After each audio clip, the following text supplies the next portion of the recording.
Sasa hili nyomi la Kahama hili, akija Samia hapa, shule zote zinafungwa, wanafunzi wanapewa t-shirt za njano na kijani, wanasomba si Kagongwa si wapi, hata robo ya hii hawafikishi. Uongo kweli? Hapa Kipyenga tu uwanja umetapika. Na OCD uliyeko hapa, power is in the number, nguvu iko kwenye idadi. Watanzania hawataki mchezo tena, na sisi tutawaongoza Watanzania kukataa ushenzi ambao umefanyika kwa muda mrefu kwenye nchi hii.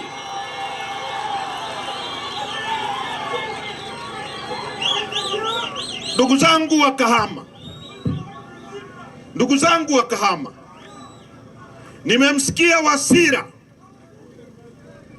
nimemsikia Wasira. We mzee, usituharibie nchi. Hauna mtoto unayesomesha.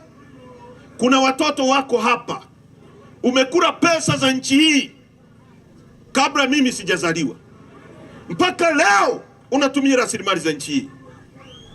Ndio maana unachukiwa hata na watu unaokaa nao.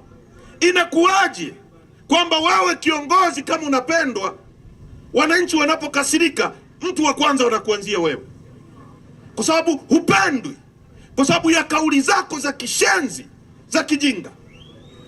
Unatishia kwamba unafikiri unaweza kufuta Chadema. Chadema imeshavuka level hiyo. Acheni kupigia kiberiti petroli. Acheni kupigia kiberiti petroli. Mlijaribu kwenda kwenye uchafuzi peke yenu kwa kuiondoa Chadema.